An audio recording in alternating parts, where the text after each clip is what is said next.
মায়ার নবী উপস্থিত, বাড়ির সামনে দাঁড়ায় নবী একটা চিৎকার মারছে, বাড়িতে কে আছো গো? আমার ওয়াজ করনি বুঝি আসছিল। আল্লাহু আকবার বলো।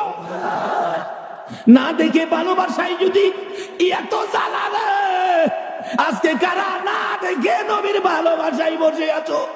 ওয়াজ করনির মতো পাগল হইয়া কারা মাহফিলের আয়োজন করেছো? তোমাদের জীবন ধন্য হইয়া গেছে। হযরত ওয়াজ করনি চলে গেলেন, আমার নবী বাড়ির সামনে দাঁড়াইয়া চোখের পানি ছেড়ে দিলেন। তোরা কে কোথায় রে? আমার ওয়াজ করনি আসছিল, তোরা বসতে দিলি না। লোকেরা বলেন হুজুর কেমনে জানেন আসছিল? তোরা কথা জিজ্ঞাস না রে, আমার ওয়াজ করনির চোখের পানির গন্ধ জমিনে পাওয়া যায়। যেই নবীর ভালোবাসা চোখের এক ফোঁটা পানির দাম আল্লাহর আরশের চাইতেও বেশি। যেই নবীর ভালোবাসা একটা ফোঁটা চোখের পানি যদি কারো জমিনে পড়ে, তার জন্য জাহান্নামের আগুন হারাম হয়ে যায়। ওয়াজ করনি আসছিল, তোরা বসতে দিলি না, আমার ওয়াজ করনি চলে গেল রে। ওয়াজ করনি আর কোনদিন নবীর সাথে দেখা হয় নাই। যেদিন আমার নবী জগৎ ছেড়ে চলে যাবেন, মদিনার রওজা পাকে শুয়ে যাবেন, তার আগে আগে আবু বকর ওমর সাহাবীরা জড়ো হয়ে তাদের একটা আলোচনা শুরু হয়ে গেল। আমার নবী দুনিয়ার থেকে বিদায় হলে নবীজির জুব্বা মুবারক নিশ্চয়ই আবু বকর পাবে। আবু বকর আমার নবীকে বড় ভালোবাসতেন। আরেকজন বলেন না, আবু বকর পাবে না, সম্ভবত মেয়ের জামাই হযরতে আলী রাদিয়াল্লাহু তাআলা আনহু পাবেন। আরেকজন বলেন না, উমর পাইতে পারেন। আরেকজন বলেন উসমান গনি বহু টাকা খরচ করেন, বহু দান করেন, নবীর ভালোবাসায় উসমান গনি পাবেন।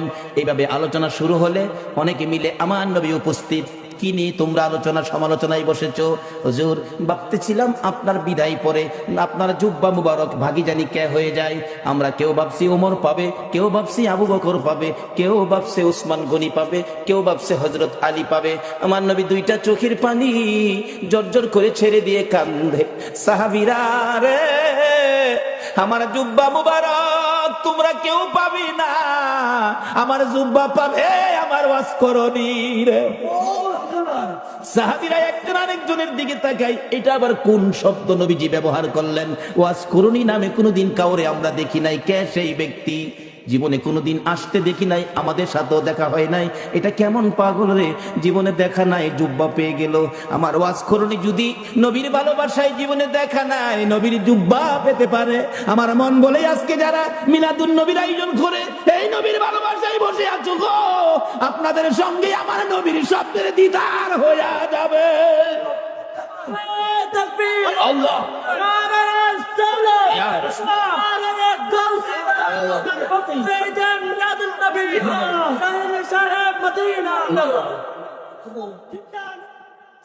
বাবারা ভাইরা, হযরতে ওয়াজ করনির জন্য আমার নবী জুব্বা বাজেট করেছে না দেখে ভালোবাসায়। আমরাও তো না দেখে ভালোবাসায় বসে আছি। আজকে কি আমাদের নবী আমাদের জন্য একটা বাজেট কি নবী দিতে পারে না? নবী যে বাজেট করতে পারে এই বিশ্বাস কি আপনাদের আছে? এটা কি মানেন? তাহলে আসেন, অনেক সময় আবার অন্যজনে প্রশ্ন করে বসবে এটার প্রমাণ কি নবী যে বাজেট দিতে পারে? বাস্তবে আসেন, একটা মদিনার ঘটনা। মদিনায় একটা নবীর আশিক ছিল। নবীর আশিকটা নবীজির রওজা পাকের পাশে পড়ে থাকে, খায় না। মানুষে কয় তুই খাইতি না, মইরা যাবি তো। কয় খাইতাম না। কেন খাইতি না? যে নবীর বাড়িতে আইছি, নবী যদি খাওয়ায় তাইলে আমি খাবো, না হয় মইরা যাবো, খাইতাম না। রওজার পাশে বইরা রয়েছে।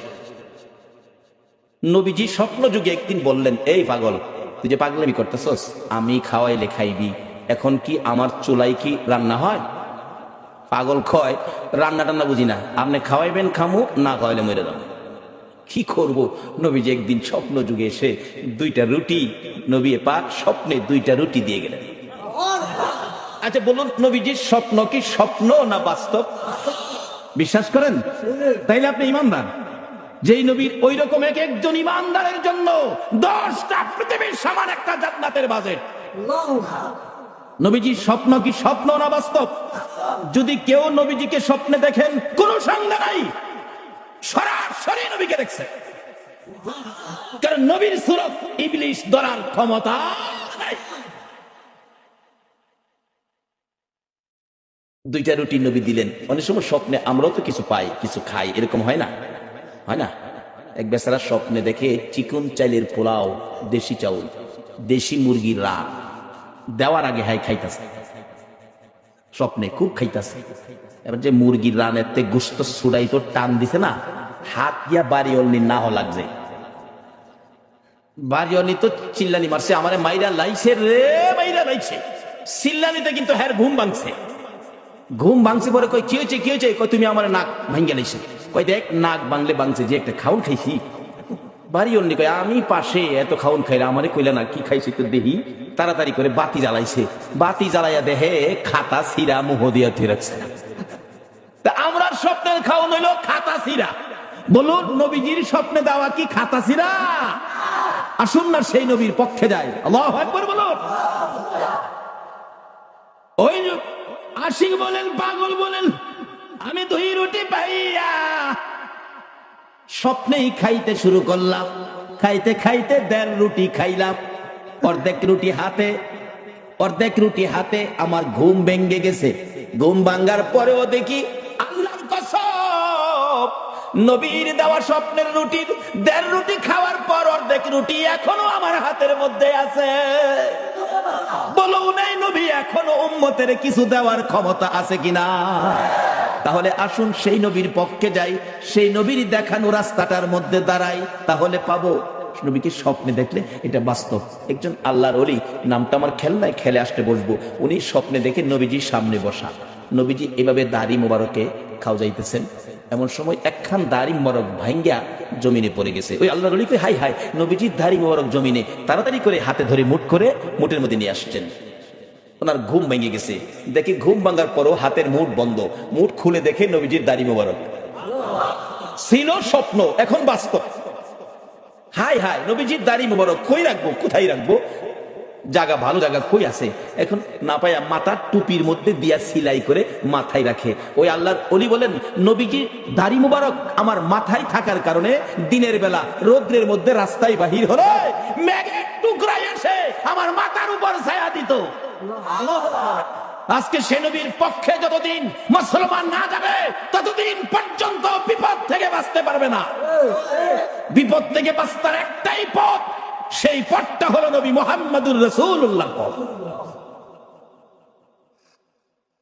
যে নবী স্বপ্নে দিলে এখনো দিতে পারে, আচ্ছা সে নবীর পক্ষে আমরা যারা বসে আছি, নবীজি কি আমাদের কিছু দিতে পারে না? তাই বলতেছিলাম, ওয়াজ করুনি নবীর ভালোবাসায় কি পাইতেছে দেখেন, আর আপনাদের জন্য কি বাজেন। আমার ওয়াজ করুনিকে আমার জুব্বা মুবারক তোমরা দিয়ে দিও। আবু বকর উমর প্রশ্ন করে বসলেন, হুজুর ওয়াজ করুনি কে, কোথায় থাকে, পরিচয় কি? আমার নবী চোখের পানি ছেড়ে দিলেন, ও আমার সাহাবীরা শোনো, ওয়াজ করুনি পরিচয় হলো নাম জিগাইলে নাম বলবে না, ঠিকানা জিগাইলে ঠিকানা বলবে না, কিন্তু বুঝবে কেমনে? তার হাতের মধ্যে সাদা অল্প একটু দাগ আছে, এই দাগটা দেখলেই বুঝবি ইনি হলেন আমার ওয়াজ করুনি। লম্বা ঘটনা। আবু বকর ওমর লইয়া, মতান্তরে আবু বকর হযরত আলী কে লইয়া নবীজির জুব্বা মুবারক নিয়ে পাহাড়ে পাহাড়ে ঘুরে ওয়াজ করুনির খবর পাই না। বাবারা ভাইয়েরা, ও বাবারা ভাইয়েরা, আসুন না নবীর আশিক কিভাবে পরিচয় পাওয়া যায়। যাইতে যাইতে কোথাও পাই না, রাখালেরা রে ওয়াজ করুনি নামে কোনো পাগল তোমরা দেখছনি? রাখালেরা বলেন, আপনার নাম কি? আবু বকর। ও আবু বকর, ওয়াজ করুনি চিনি না। ওই সামনের পাহাড়ের উপরে নির্জনে একটা পাগল বসে থাকে, নাম কি আমরা জানি না। দৌড়ে গেলেন, দুইজন প্রশ্ন করেন, আপনার নাম কি? আমার নাম জিগেলেন, আমি তো আল্লাহর বান্দা। কি প্রমাণ আছে? নবীজির উহুদের জমিনে 2টা দান মোবারক ভেঙেছে। আপনারা কি জানেন? হ জানি। দেখি আপনারা হা করেন। হা করলে, ও আবু বকর উমর রে, নবীর দান নাই, তোমাদের মুখে দান দেখা যায় রে। কেমন ভালোবাসো। আমি ওয়াজ করুনির মুখের দিকে তাকাইয়া দেখো, আমার মুখে একটা দাঁতও না। যেদিন শুনেছি আমার নবীর মুখে দাঁত ভেঙেছে 2টা, আমি পাহাড়ে বসে পাথর দিয়ে বাংলাম 2টা। উপরের দাঁত ভেঙ্গে ভাবলাম উপরের দাঁত না নিচের দাঁত, নিচের থেকে বাংলাম দুইটা, এই দুইটা না হইয়া যদি ডান দিকের হয়, ডান দিক থেকে বাংলাম দুইটা, ডান দিকের উপরে না হইয়া যদি বাম দিকের দুইটা হয়, বাম দিকের বামলাম দুইটা। এইভাবে আমি ওয়াজ করনি নবীর ভালোবাসায় ভাঙতে ভাঙতে 32টা দাঁত বাংলাম রে, নবীর ভালোবাসায় সবগুলো শেষ করে দিলাম। এবার আবু বকর উমর বলেন, ও ওয়াজ করনি বুঝেছি, তোমার ভালোবাসায় নবী খুশি হইয়া তোমাকে জুব্বা মুবারক বাজেট দিয়েছে।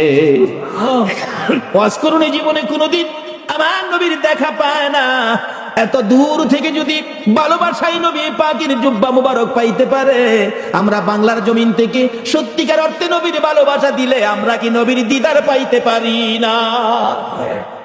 বাবারা, কোন নবী? যেই নবীর কথা মানার জন্য আমার আল্লাহ বলেছে কবর যাওয়ার আগে মুসলমান হও। মুসলমান কিভাবে হবেন, কোন কায়দায় কোন আদর্শে মুসলমান হবেন? আল্লাহ বলেছে তোমরা আমার নবীর কথা মানো। কোন নবী? যেই নবী সকল সৃষ্টির জন্য রহমত। এখন এই নবীর কথা আপনারা মানা দরকার আছে কিনা? তাহলে কবরে গিয়া পাইবেন খাউন, আর যদি না মানেন কবরে গিয়া পাইবেন আগুন। কিভাবে আগুন, কিভাবে খাউন? আসুন আমি অল্প সময়ের মধ্যে এটা শেষ করতেছি, আপনাদের কষ্ট হইতাছে না তো? খাউন আর আগুন। নবীর কথা মানলে খাউন, না মানলে আগুন। মানলে আবু বকর, না মানলে আবু জাহেল। মানলে জান্নাতি, না মানলে দুজকি। সহজ ওয়াজ। নবীর কথা মানবেন। আল্লাহ বলছে, আল্লাহর কথা রাইখা নবীর কথা মানতে রাজি আছেন?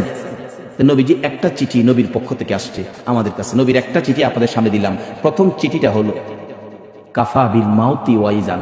রাসূল বলছে একটা ওয়াজ যথেষ্ট, তুমি তোমার মৃত্যুর কথাটা স্মরণ করো। আচ্ছা, আমরা যে মরতে হবে এই কথাটা কি রাইট? আল্লাহ তো বলছে, নবীও বলতেছে। আচ্ছা, মরার পরে যে কবরে যাবেন, কবরের জন্য কি কোনো রোজগার করছেন? বাড়ি গাড়ি কত কিছু করলেন, এগুলো যে রোজগার করে বাড়ি টাড়ি করলেন, কবরতে যাবেন, কবরের রোজগার কি লইছেন? বাবারে, যত সয় সম্পদ আছে, মইরা দেখেন না, মইরা দেখেন, যত সয় সম্পদ আছে আপনার মৃত্যুর পরে আপনার ছেলে মেয়েরা বাট করে নিয়ে যাবে, আপনারে একটা টাকাও দিবে না। মইরা দেখেন। এও তো কথা যে মইরা আবার সাম কেমন, এও তো কতই। আসুন তাহলে একটা বাস্তবতায় যাই। এক বেচারা মইরা দেখছি, এক বেচারা শুনছে কবর গেলে আজাব হইব। হ্যাঁ, কয় একদিন মইরা দেই কবর গিয়া, জীবিত বেড়া কবর গেছে, নিজেই কবর কুইরা রাত্রে কবরের উপরে সানি দিয়া ভিতরে বই রইছে, কি আজাব হয় দেখতো। ওয়ারেন্টের আসামি ধরতে পুলিশ যাইতেছিল, দারগা সাহেব যাইতেছে, দুই পুলিশ লইয়া এই যে রাস্তার কিনারে ফাও গেছে গা এই হের কবরের ভিতরে গেছে। পরে এমনি আঞ্জাদা ধরছে, পুলিশ ডাকতেছে, স্যার স্যার বিপদ দি কিছে, টর্চ লাইট লই আইনি। টর্চ দেখে বাঙ্গা কবর ফাও গেছে, দেখে ভিতরে এক বেটা বসে। হেরে মাথার চুলো ধরে টেইনের শেষ রায় তুলছে। কিরে কি? স্যার কবর বলে আজাব হইব। মৌলবীরা কয় এলেগে কবর বসলাম, দেখলাম কি আজাব হয়। কই আজাব নাই তো, খালি পুলিশে ভাড়া মারে।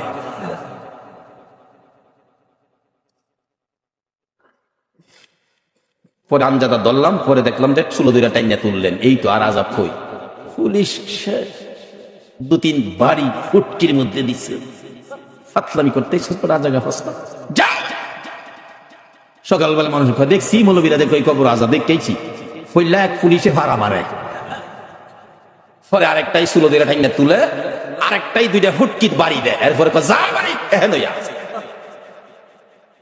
আচ্ছা, আসলে কি কবর আজাব এটা? এই বেটা মরার আগে মইরা দেখছি। ও যুবক, কবরের আজাব পাকিস্তানের ঘটনা। 91 সনে মাসিক পত্রিকার খবর, একটা যুবক মৃত্যু হলে পীর দুহা কবরস্থানে তাকে দাফন করার জন্য কবর কুড়ে লাশ নিয়ে গেছে, যা দেখে কবরটা বন্ধ হয়ে গেছে। অর্থাৎ কবরে বুঝাইতেছে তোর মতো পাপীকে আমি রাখবো না। 91 সনের মাসিক পত্রিকা। ইমাম সাহেব ছিলেন আল্লাহর ওলি মানুষ। আল্লাহর ওলি আসনা দেশে। এখন তো ওলিদের মর্যাদা নাই, এখন ওলির দরকার পড়ে না, এখন ওলির কোন প্রয়োজন পড়ে না, যে যুগ পড়ছে। আবার মাঝে মাঝে দিই পরে যখন বন্যায় সারা দেশ পানির নিচে নাইগা, তখন দেখছি রেডিও সেন্টারে গান দেয়, ওলি আল্লাহর বাংলাদেশ, কয় না, শহীদ গাজীর বাংলাদেশ, তাদের হস্তে রহম করুন আল্লাহ। লজ্জা করে না তাদের হস্তে তাদের দোয়াই দাও? বিপদে বললে বুঝি ওলি দরজা করে, এরপরে ওলি লাগে না? বলুন, এই নবীর পক্ষে থাকা আমাদের দরকার আছে কিনা? বাবারা ভাইয়েরা, এই নবীর চিঠির মর্যাদা যদি দিতে পারেন ভাগ্য ভালো হয়ে যাবে। চিঠির মর্যাদা দিয়েছেন ওমরের জীবনী খুলুন। হযরত ওমর, নবীর চিঠি নয়, নবীর আদরের নাতি ইমাম হুসাইন রাদিয়াল্লাহু তাআলা আনহুর চিঠির মর্যাদা দিয়ে ওমরের জীবন তো ধন্য হয়ে গেল।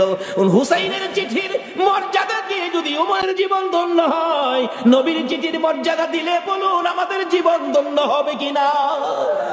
ওমর নবীর চিঠি নয়, আদরের নাতি হুসাইনের চিঠির মর্যাদা কিভাবে দিয়েছেন? হুসাইন, ওমর যখন মদিনার রাষ্ট্রপতি, হুসাইন এবং ওমরের ছেলে আব্দুল্লাহ দুইজন খেলাধুলা করতে যায়। এক পর্যায়ে হুসাইন বলে ফেললেন ওমরের ছেলেরে, গোলামের বাচ্চা গোলাম। আব্দুল্লাহ কয়, হুসাইন আমারে গোলামের বাচ্চা গোলাম কইছেন? বুঝছেন আমার বাবা রাষ্ট্রপতি, বাগেরে থাপ্পড় দেয়, চিনেন না আমার বাবারে? বাড়িতে গিয়ে কয়, আব্বা ওমর কি? হুসাইন আমারে কয়, আমি বলে গোলামের বাচ্চা গোলাম। আপনি বলে বড় গোলাম, আমি বলে বাচ্চা গোলাম। ওমর হাসে, আব্বা আপনি হাসেন, বিচারটা করতে হবে। ওমর ডাকে, ও আব্দুল্লাহ, যার বিরুদ্ধে বিচার দিয়েছ তার বিচার করার ক্ষমতা আমার নাই। আব্দুল্লাহ, যেই নবী সেজদায় গেলে হুসাইন নবীর ঘাড় মুবারকে বসে থাকে, হুসাইন গার মুবারকে বসে থাকলে আমার নবী নামাজের তাসবিহ 5 বার 7 বার 9 বার 11 বার হুসাইন নামে না। নবী চাইলেন নামাইতে, কেন? আল্লাহ নি প্রশ্ন করে বসে, বন্ধু গো, নামাজের সেজদায় গিয়ে নাতি কাঁধে লইয়া পড়ে আছো, নাতি পাইয়া কি আমি আল্লাহর কথা ভুলে গেছো? চাইছিলেন গাড় থেকে নামাবেন, এমনি সময় আমার আল্লাহ বলেন, জিবরাইল রে, আমার বন্ধুর কানে খবর দে, হুসাইন আমার বন্ধুর ঘাড়ে বসা আছে, আমি আল্লাহর কাছে বড় ভালো লাগে, যতক্ষণ পর্যন্ত হুসাইন ইচ্ছা করে না নামবে রে, ততক্ষণ পর্যন্ত যেন আমার বন্ধু সেজদায় পড়ে থাকে। এই হুসাইনের বিচার করার ক্ষমতা আমি উমরের নাই। না বাবা, বিচার করতে হবে, যাও, জুমার দিন বিচার হবে মসজিদে নববীতে। ওমর রাষ্ট্রপতি মিম্বরে উঠে ঘোষণা দিলেন, হুসাইন আছেন? হ্যাঁ। আমার ছেলেরে গোলামের বাচ্চা গোলাম কইছেন? হ্যাঁ কইছি। তা আমি তো রাষ্ট্রপতি, আমি তো কোনো গোলাম না। আমারও গোলাম কইলেন, ছেলেরে বাচ্চা গোলাম কইলেন, কই গোলামি করলাম? ইমাম হুসাইন আঙ্গুল ইশারা করে বলে, ওমর, আমার সামনে বড় কথা কইেন না, আপনি কি আমার নানার গোলামি করেন নাই? ওমর দুইটা চোখের পানি গাল বেয়ে জর্জর করে ছেড়ে দিলেন। মসজিদে নববীর মুসল্লিরা রে, তোমরা কি শুনেছো হুসাইন আমাকে কি বলছে? শুনেছি। আমি বলে নবীর গোলামি করেছি। হ্যাঁ। হুসাইন পারবেননি এই কথাটা কাগজে লিখে দিতে? পারবো, আমি দেখছি যেটা পারবো না। আমার নানার গোলামি করেছে ওমর, তাই ওমরের ছেলেরে গোলামের বাচ্চা গোলাম গালি দিলাম। ওমর এই চিঠিখানি হাতে লইয়া ডাকে, মসজিদের নববীর মুসল্লিরা রে, আমি নবীর গোলামি করেছি, প্রমাণ দিয়েছে ইমাম হুসাইন, আমি ওমর আর কোথাও কোনো ভয় করি না। ওমর বলেন, হুসাইন বলেছে আমি নবীর গোলামি করেছি আর আমি ভয় পাই না, নবীর গোলাম হইয়া কবরে যাব। ও মুসল্লিরা, আমি ওমর যদি মৃত্যুবরণ করি, হুসাইনের চিঠির মর্যাদা দিলেন ওমর, আমি ওমর যদি মৃত্যুবরণ করি, আমার কাফনের ভিতরে ঢুকাইবার আগে হুসাইনের লেখা চিঠি রে, নবীর গোলামি করেছি, আমার হাতের মধ্যে দিয়ে, আমার হাতটা কাফনের মধ্যে দিয়ে দিও। আমার আল্লাহ কই, ওমর রে, আমার নবীর আদরের নাতি হুসাইনকে ভালোবাসা দিলে, আমার নবী মদিনার রওজাত থেকে বলুন এই ভালোবাসার খবর পাইছে কিনা? হুসাইনের চিঠির মর্যাদা দিয়ে ওমরের অবস্থা কি? ওমর রাষ্ট্রপতি, মসজিদের নববীর মধ্যে নামাজের ভিতরে ওমরের কলিজার মধ্যে ছুরির আঘাত করেছে, জামাতের মধ্যে ওমর ঢলে পড়ে গেছে, রক্তে মসজিদের নববী লাল লাল হয়ে গেছে, মুসল্লিদের পায়ের নিচে জামাতের মধ্যে রক্ত যাইতেছে, মুসল্লিরা নামাজের মধ্যে চিৎকার মারছে, কার রক্ত রে? মসজিদে নববী লাল হয়ে গেছে। ওমর ঢলে পড়ে আছে, ওমরের ছেলে ডাকতেছে, মুসল্লিরা গো, আমার বাবারাই আঘাত করেছে, কে জানি, দরজা বন্ধ করে দেন, প্রতিশোধ নিব, বিচার করব কোন মুনাফেক জানি আঘাত করেছে। ওমর ছোট্ট ছোট্ট সুরে ডাকে, ও বাবা আমার কাছে আসো, প্রতিশোধ নিবা, বিচার করবা আমাকে খুশি করার জন্য। হ বাবা, বাবা রে, বিচার করে প্রতিশোধ নিয়ে খুশি করতে পারবি না, আমাকে যদি খুশি করতে হয় আমি তো মরে যাবো রে বাবা। একটা কথা শোনো। কি কথা? ছেলে, নবীজির রওজার পাশে আমার ভাই আবু বকর ঘুমাইছে, আর একটা জায়গা খালি আছে রে ছেলে, আমাকে যদি খুশি করতে হয় মা আয়েশা সিদ্দিকার কাছ থেকে অনুমতি নিয়ে আসো, আমি উমরকে নবীজির পাশে নিয়ে শোয়াইতে পারো। নবীর পাশে যদি আমারে শোয়াইতে পারো রে, আমি উমর খুশি হইয়া যাইব। অথচ তখনও তিনি রাষ্ট্রপতি, ইচ্ছে করলে গায়ের জোরে শুইতে পারতেন, কিন্তু ইসলাম কোনদিন গায়ের জোর ব্যবহার করে না। নবীরে মানে সব বুঝে আসবে। দৌড়ে গেলেন উমরের ছেলে মা আয়েশা সিদ্দিকা। আমার বাবাকে ছুরির আঘাত করেছে, বাবার মৃত্যু হয়ে যাবে, বাবা কাঁদতেছে, নবীজি রোজার পাশে একটু জায়গা এখানে শোয়ার জন্য অনুমতি দেবেন? মা আয়েশা ভাবতেছেন, ইচ্ছে ছিল আমি এখানে শুইব নবীজির পাশে, এক পাশে আমার বাবা আবু বকর, আরেক পাশে আমি শুইব। উমর অনুমতি চাইলেন, কি বলবো, আচ্ছা আপনি এখন যান, আমি একটু পরামর্শ করি। উমরের ছেলে চলে গেছে। বাবা অনুমতি হয় নাই, তুমি আবার যাও, আবার যাও। আবার আয়েশা দেখে মা আয়েশা সিদ্দিকা নবীজির রওজার পাশে দাঁড়িয়ে আছে, প্রশ্ন রাখতেছেন, নবী গো, উমর আপনার পাশে শুইতে চাই, ইচ্ছে ছিল আমি আয়েশা আপনার পাশে শুইব। হুজুর বলুন কে আপনার পাশে শুইব? আমি আয়েশা না উমর? আমার নবী হুসাইনের চিঠির মর্যাদা দেওয়ার কারণে রোজার ভিতর থেকে নবী ডাকতেছে, আরে আয়েশা, আয়েশা রে, আমার উমরকে আমার পাশে শোয়ার অনুমতি দে। নবী ডাইকা ডাইকা পাশের বিছানায় শোয়াইলেন। নবীর আদরের নাতি হুসাইনের চিঠির মর্যাদা দিলে নবী যদি ডাইকা ডাইকা পাশে শোয়াই গো, এই নবীর চিঠির মর্যাদা সরাসরি দিলে বলুন বিপদে পড়লে নবী আমাদের পাশে আসবে কিনা? বাবারা ভাইয়েরা, মরতে হবে, মরার আগে আসুন রাস্তাটা ক্লিয়ার করি। নবীর চিঠির মর্যাদা দেয়। নবী বলেছে কাফা বিল মাউতি ওয়াইজান, একটা চিঠি হলো একটা ওয়াজ যথেষ্ট, মৃত্যুর কথা স্মরণ। আরেকটা চিঠি হলো আদ-দুনিয়া ও মাজরাতুল আখিরা, এই জগৎ থেকে আখিরাতের বাজার আমাদের করতে হবে, কিন্তু দুনিয়ার বাজার করলাম, আখিরাতের বাজার নাই। মরে দেখেন আপনার কিছুই দুনিয়ার সঙ্গী নাই। আরে মা বাবার কথা মতো যে জন চলে না, বলুন মা বাবার কথা মতো যে জন চলে না, আল্লাহ নবীজির দয়া তারা পাবি না। হায়রে আল্লাহ নবীজির। মা বাবাকে দুঃখ দিলে নামাজে রোজা যাই বিফলে, মা বাবাকে দুঃখ দিলে নামাজে রোজা যাই বিফলে, মার কলি যায় আঘাত দিলে খোদা সহে না, মার কলি যায় আঘাত দিলে খোদা সহে না, আল্লাহ নবীজির দয়া তারা পাবি না। হায়রে আল্লাহ নবীজির। মা একটা চিৎকার মারছে, রে কবিরাজ আমি মা রাজি আছি। একজন শুধু রাজি হইছে, বলুন এই ব্যক্তিটা কে? জোরে বলুন কে? কোন মা রে? আমার নবী বলেছে এই মায়ের পায়ের নিচে তোমার জান্নাত। বাবারে, আর যাই করো না করো, মা বাবার মনে কষ্ট দিও না। মা বলেন কবিরাজ আমি রাজি আছি। কবিরাজ বলেন মা কেউ রাজি হলো না, আপনি কেন রাজি হলেন? মা দুঃখের কথাগুলো বুঝাইতে চাইতেছে, কবিরাজ রে, এই সন্তান যখন আমি মায়ের পেটে ছিল 10 মাস 10 দিন, কোন রাত সারা রাত আমি ঘুমাইতে পারি নাই, দাঁড়ায়া দাঁড়ায়া কাটাইছি। যেদিন বাবা দুনিয়ায় আসবে রে কবিরাজ, প্রথম দিনের ব্যথা সহ্য করেছি, কারো কাছে কই নাই। দ্বিতীয় দিনের ব্যথা জিহ্বা কামড়ায় সহ্য করেছি। তৃতীয় দিনের ব্যথা সহ্য করতে পারি নাই রে কবিরাজ, বেহুশ হয়ে গেছি। আমার শাশুড়ি মা দৌড়াই আসছে, আমার বৌমার কি হলো? আশপাশি মুরব্বী মহিলাদেরকে দৌড়ায় জোর করেছে। মহিলারা বলছে ভয় পায়েন না, অন্য কিছু না, আপনার বৌমার সন্তানাদি হবে। তাহলে তোমরা আমার বৌমার মাথায় পানি দাও গো, আমার বৌমা বেহুশ হয়ে গেছে। কবিরাজ বালতির পর বালতি পানি মাথায় দিয়ে জ্ঞান যখন ফিরলে রে কবিরাজ, এত ব্যথা সহ্য করতে পারি না। আমি মুরব্বী মহিলাদেরকে বলেছিলাম সন্তানের প্রসব এত ব্যথা আমি আগে জানি না গো মা। ও মুরব্বী মা মহিলারা, আমার একটা দাও দাও, নিজের গলা নিজে কাইটা মৃত্যুবরণ করি, সহ্য করতে পারি না।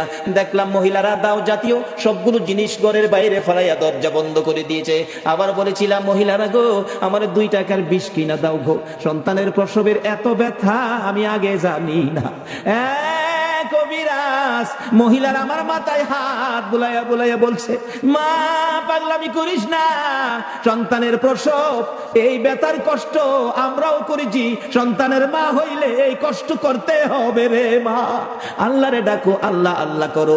এক একটা ডাক মারতাম রে কবিরাজ, ব্যথায় অসহ্য হইয়া আল্লাহ গো কইয়া। এই ডাকগুলি যখন শুনে আমার আল্লাহ আরশে বসে বাজেট দিয়ে দিলেন, ফেরেশতারা রে যে মা প্রসব ব্যথার যন্ত্রণায় আমার আল্লাহ গো কইয়া ডাক মারে রে, এক একটা ডাকের বিনিময় এক একটা কবুল হজের নেকি আমি আল্লাহ দান করে দিলাম। মার কষ্টের বিনিময় আমার আল্লাহ দেয়, আমরা সন্তানেরা দেই না। বাবারে ভালোবাসতে পারেন নবীকে, মসজিদ বানাইতে পারেন, মাদ্রাসা বানাইতে পারেন, নামাজ পড়তে পারেন, রোজা করতে পারেন, হজ করতে পারেন, যাকাত দিতে পারেন, মুফতি মুহাদ্দিস মুফাসসির হইতে পারেন, মক্কা মদিনার ইমাম সাহেব যদি হয়ে যাও, এই মা বাবারে যদি কষ্ট দাও গো, আমার নবীর সুপারিশ নসিব হবে না। নবীর ভালোবাসার সাথে এই সম্পদগুলো পরিষ্কার রাখুন, মা বাবার সাথে সম্পর্ক ভালো রাখুন। আসলে মা আপন, নবীজি বলে গেছে মার পায়ের নিচে জান্নাত, যার পায়ের নিচে জান্নাত এর চেয়ে দামি মানুষ পৃথিবীতে আর নাই। এই মার দাম নাই, এই মার ইজ্জত নাই, এই মার কদর নাই, এই মার সম্মান নাই। তাহলে রোজগার কি করেছেন? নবীর চিঠি বাড়িতে নেন।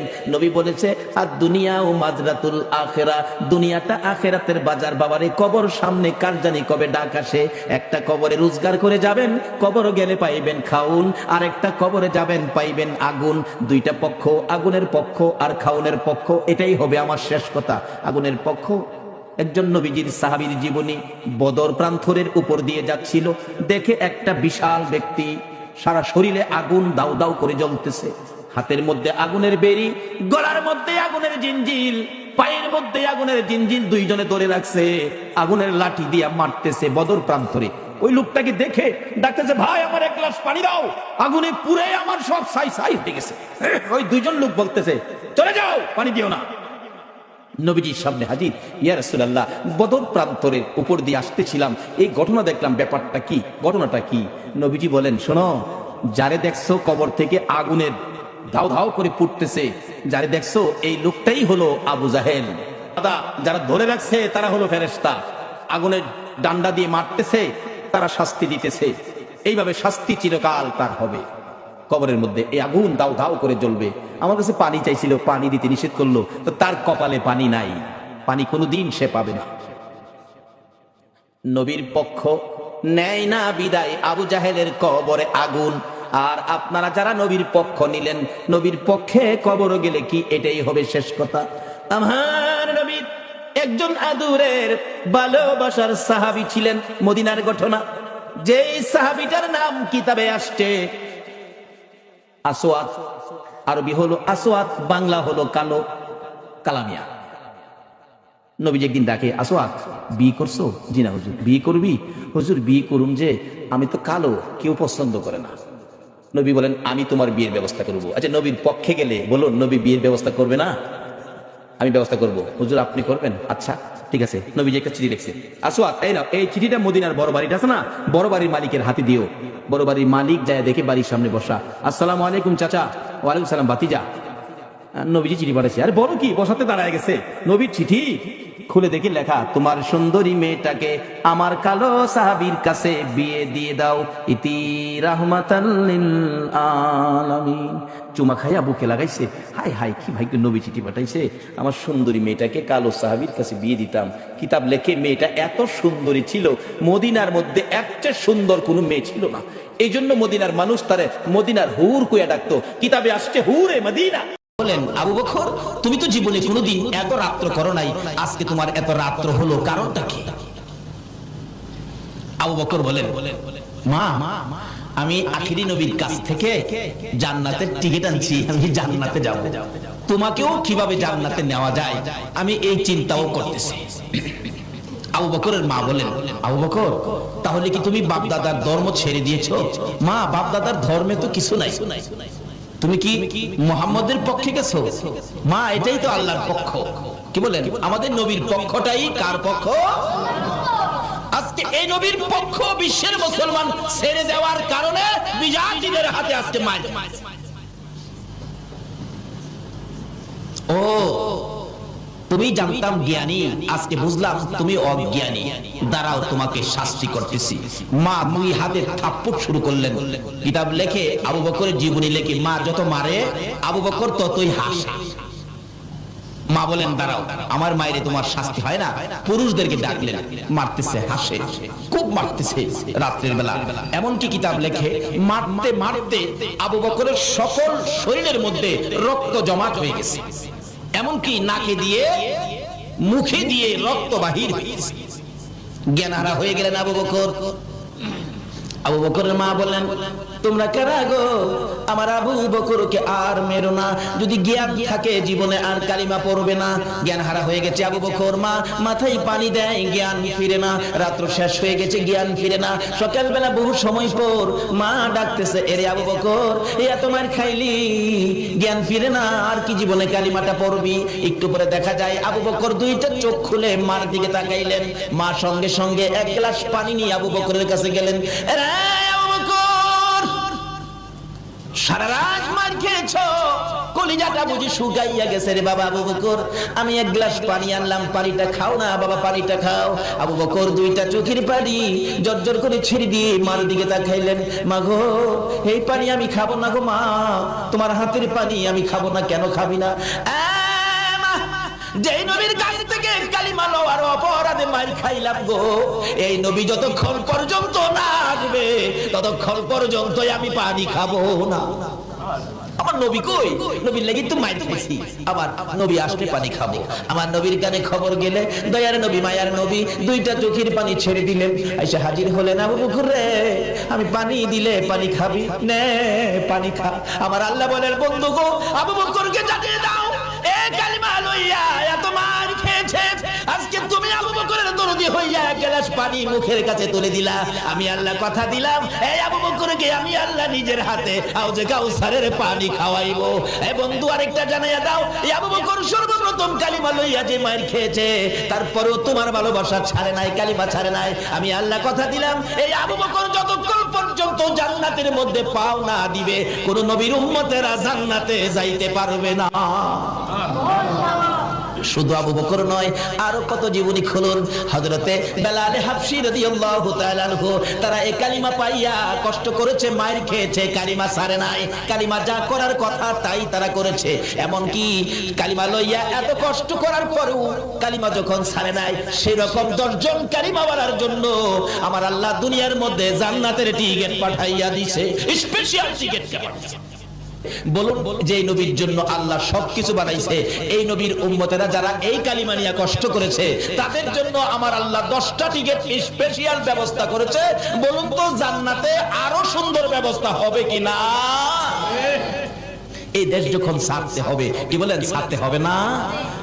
এটা কনফার্ম করে লাই, কিভাবে করবেন? এবার আবু বকর কষ্ট করে কনফার্ম করেছেন। আবু বকরের মতো আরেকজন, যার নাম বেলাল হাবশী, আপনারা বেলাল হাবশীর জীবনী শুনেছেন, কত কষ্ট করেছেন। যেদিন কালিমাটা পড়ছে, বেলালকে হাই হাই, এত মজার জিনিস কালিমা। আজকে কালিমা যাদের কাছে মজা, তারাই তো আজকে মাহফিলে বসেছে, আরামের বিছনা হারাম করে দিয়েছে, সুখ শান্তি বন্ধ করে দিয়েছে। আর কালিমার মজা ভুলতে পারে না বিদায় আজকে কালিমা নিয়ে এখানে। যেই কালিমাই জান্নাতের বাগানে আনতে পারে, নিশ্চিত হন এই কালিমাই আপনাকে জান্নাতে নিতে পারে, এতে কোনো সন্দেহ নাই। মরতে যখন হবে জাহান্নামী হবেন না, জান্নাতি কিভাবে হবেন, এই জায়গাগুলি খোঁজ করেন। তাই বলতেছিলাম, এবার দয়ার নবী, মায়ার নবীর এই কালিমা আওয়াজ পেলেন হযরত বেলাল হাবশী, কবুল করলেন বেলাল কালিমা। কিন্তু উমাইয়া ইবনে খালফ,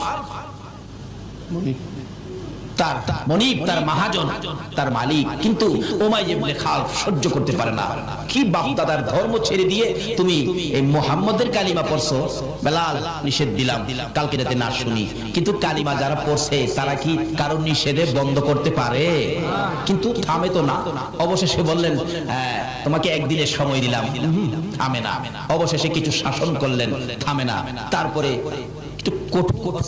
কিছু মারামারি করলেন, সমস্ত শরীর ক্ষত বিক্ষত, তারপরেও ছাড় না।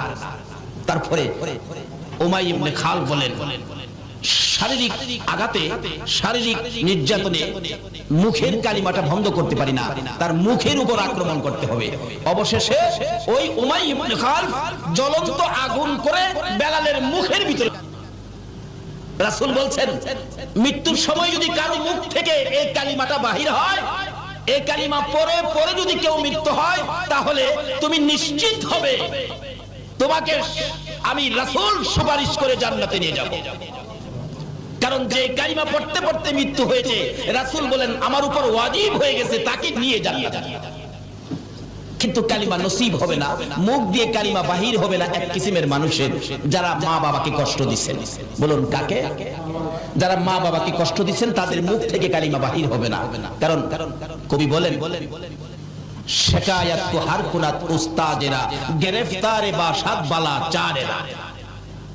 কিছু জিনিস আছে যেমন পীর, উস্তাদ, বুজুর্গ, আল্লাহর ওলি এবং মা বাবা, এই কিসিমের পার্সন যারা, তাদের সাথে যারা বেয়াদবি বেত্তমিজি করেছেন, তাদের শিকায়াত যারা করেছেন, তাদের উপর চারটা বালা মুসিবত আক্রমণ করবে। এক নম্বরে হবে তাদের মধ্যে কোনো শান্তি থাকবে না।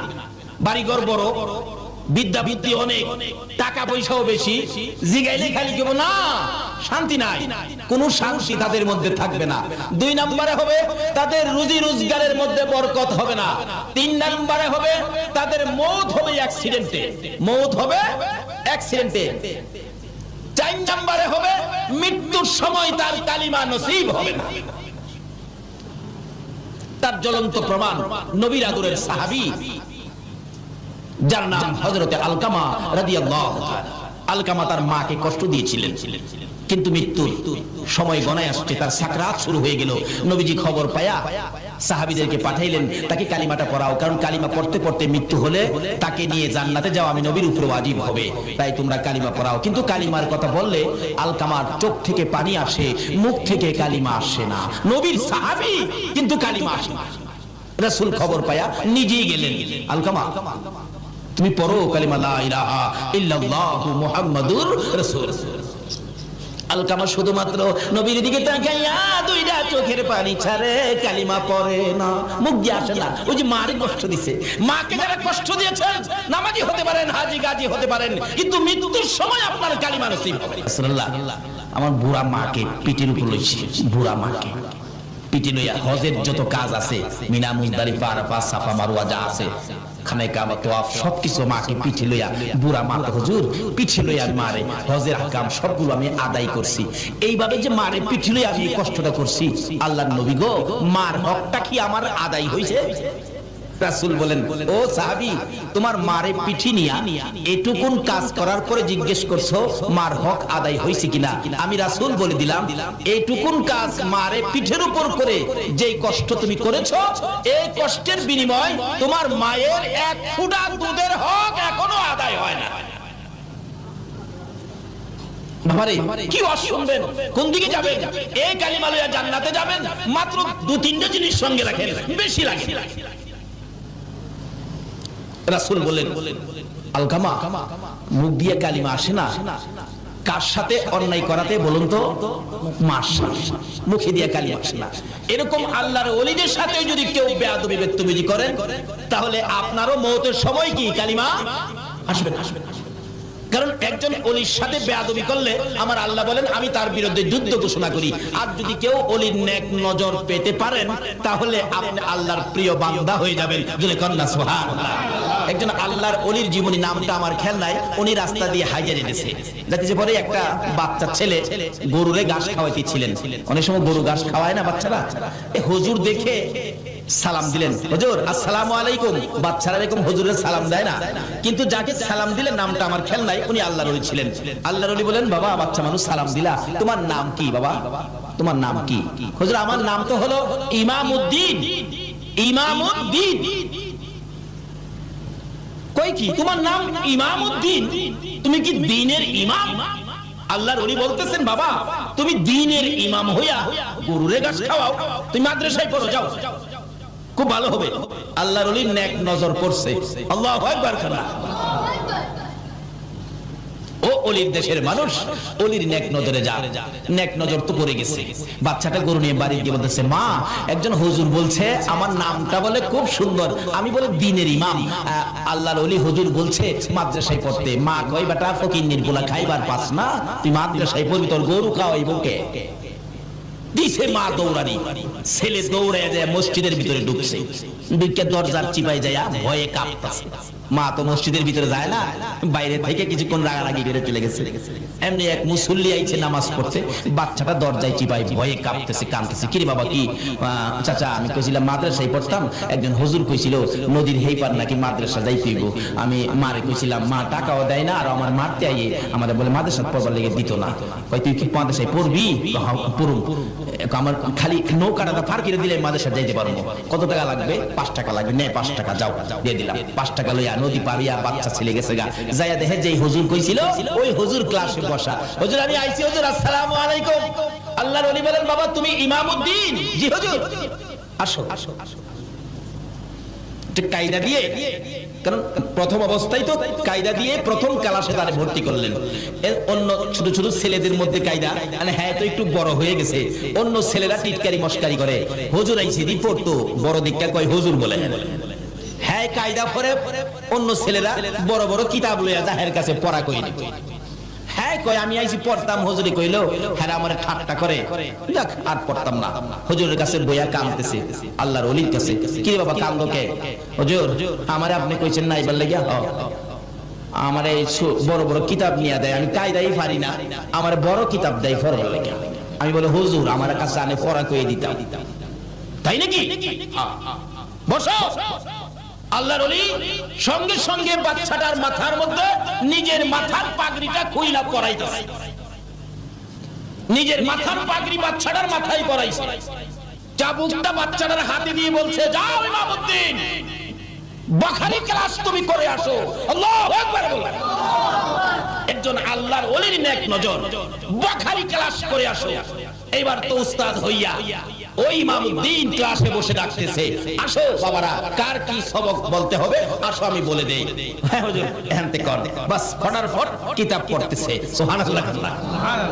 তাই কবি বলেন, বেনি আন্দার কুদ উলুমে আম্বিয়া, বেনি আন্দার কুদ উলুমে আম্বিয়া, বে কিতাবিউ বে মুইদিউ উস্তাদ। আল্লাহ কয় আমি আল্লাহ ইচ্ছা করলে মাদ্রাসা ছাড়া, স্কুল ছাড়া, ভার্সিটি ছাড়া, কলেজ ছাড়া, কিতাব ছাড়াও আমি আল্লাহ আমার ওলিদের নেক নজর পাইলে ডাইরেক্ট ইলম দেওয়ার ক্ষমতা আমার আছে। জোরে জোরে বলেন সুবহানাল্লাহ। কিন্তু ওই সমস্ত হাস্তির সাথে, পীর বুজুর্গ মা বাবার সাথে বেয়াদবি বেত্তমিজি করবেন না, সব শেষ। কায়দা পারে না বেটা বুখারী শরীফ পড়ায়। আল্লাহর ওলির নেক নজরে ও ওলির দেশের ভাইরা ওলিদের পক্ষে থাকুন, অন্য কারো কথা শুনবেন না। এখন ফিতনার যুগ, অনেকে অনেক লেবাস ধরে আইসা আপনাদেরকে অনেক কিছু বুঝাবে, ওইদিকে যাবেন না। ওলিদের পক্ষে থাকুন, রিসালাতের পক্ষে থাকুন, বেলায়েতের পক্ষে থাকুন। বেলায়েত এমন এক শক্তি যেটা পানির নিচে দিলেও ধ্বংস হয় না, আগুনে দিলেও বেলায়েতের পাওয়ার পুরতে পারে না। জোরে জোরে বলেন সুবহানাল্লাহ। রিসালাতের পক্ষে থাকুন, যে রিসালাতের শক্তি ইসমাইলের কপালে থাকলে ইব্রাহিমের ছুরি ধরে না, যে রিসালাতের শক্তি খাজা আব্দুল্লাহর কপালে থাকতে আব্দুল মুত্তালিবের ছুরি গলায় ধরে না। কাজী সেই শক্তিগুলো যদি কারো পক্ষে থাকে দুনিয়া ও আখিরাতে কোনো ভয় থাকবে না। তাই আসুন আগে বাড়ি। আমি এখনো আলোচনায় যাই নাই, যাইতেছি। বাবারা কষ্ট হইতাছে আপনাদের? মা বাবার সাথে ভালো ব্যবহার করতে হবে। মা বাবারে কষ্ট দিলে মওতের সময় ঈমান নসিব হবে না। তাই বলতেছিলাম মা বাবার সাথে, পীর উস্তাদ বুজুর্গের সাথে ভালো ব্যবহার করবেন, বেয়াদবি বেত্তমিজি করবেন না। আসুন আগে বাড়ি। আলকামা অবশেষে কালিমা যখন আসেই না, রাসূল বলেন কি ব্যাপার? এমন সময় জিবরাইল আয়াত, হুজুর কালিমা আসবে না মুখ দিয়া কেন? তার মাকে কষ্ট দিচ্ছে। মাকে কষ্ট দিচ্ছে। তোমরা একটা কাজ করো, লাকড়ি জোগাড় করো। সাহাবীরা লাকড়ি জোগাড় করলেন, আগুন জ্বালাও। আগুন জ্বলতেছে ধাউ ধাউ করে। আলকামাকে ধরে আইনা আগুনে ফালাও। এই কথা বলার পরে মা দৌড়ে আসছে, হুজুর আমার আলকামাকে আগুন দিবেন কেন? কি ব্যাপার? তোমার আলকামা নাকি তোমাকে কষ্ট দিছে, এখন এই বিচারের জন্য তাকে আগুনে ফালানো হবে। আলকামার মা বলেন, হুজুর আমারে কষ্ট দিছে দেখা আমার ছেলেরে আমার সামনে আগুন দিবেন, আমি মা কেমনে সইব? হুজুর একটা কাজ করেন, আমি আমার ছেলেরে মাফ করে দিছি, আপনিও মাফ করে দেন, আল্লাহকেও বলেন মাফ করে দিতে। রাসূল বলেন, মা ক্ষমা করার সাথে সাথে আলকামা ঠাস ঠাস করে কালিমা পড়তে পড়তে জান্নাতি হয়ে বিদায় পেয়ে গেছে। আর কেউ বলতে হয় নাই, এমনি থেকেই কালিমা পড়া শুরু করে দিয়েছে। বাবারা, মাকে কষ্ট দিবেন, মৌতের সময় কালিমা নসিব হবে না। তাই এই আমলগুলো যেন আমাদের সাথে থাকে। সকলে বলুন আমিন। আসুন বলতেছিলাম, এটা কেমন কালিমা? এক একটা কালিমাওয়ালাকে 10টা পৃথিবীর সমান জান্নাত। কিন্তু এই কালিমার মর্যাদা, কালিমাটা কি জিনিস একটু বুঝে শুনে কিছু করলাম না। করতাম যদি আবু বকরের মতো মায়ের খেতে হতো, যদি বেলালের মতো, বেলালে হাফসির মতো মুখের মধ্যে আগুন ঢুকাইতো, তাহলে কালিমার বলল, কালিমার মর্যাদা দিতে পারতাম। উমাইয়া ইবনে খালদ বলেন, মুখের ভিতরে আগুন দিলাম, বেলাল তো কালিমা ছাড়ে না। সারা শরীর ক্ষতবিক্ষত হয়ে গেল, সারা শরীর গা হয়ে গেল, কালিমা ছাড়ে না। তারপরে নিষ্ঠুর পাশার উমাইয়া ইবনে খালদ নির্দেশ দিলেন, বেলালকে সারা শরীর গা অবস্থায় একটা কাঁচা চামড়ার ভিতরে ঢুকাইলেন। কাঁচা উটের চামড়ার ভিতরে ঢুকাইয়া সেলাই করে মরুভূমির রোদের মধ্যে ফালাইলেন। বলুন অপরাধটা কি ছিল? অপরাধটা এই কালিমা লইয়া এত কষ্ট করেছে, আজকে কালিমা লইয়া 5 ওয়াক্ত নামাজ পড়তে রাজি না।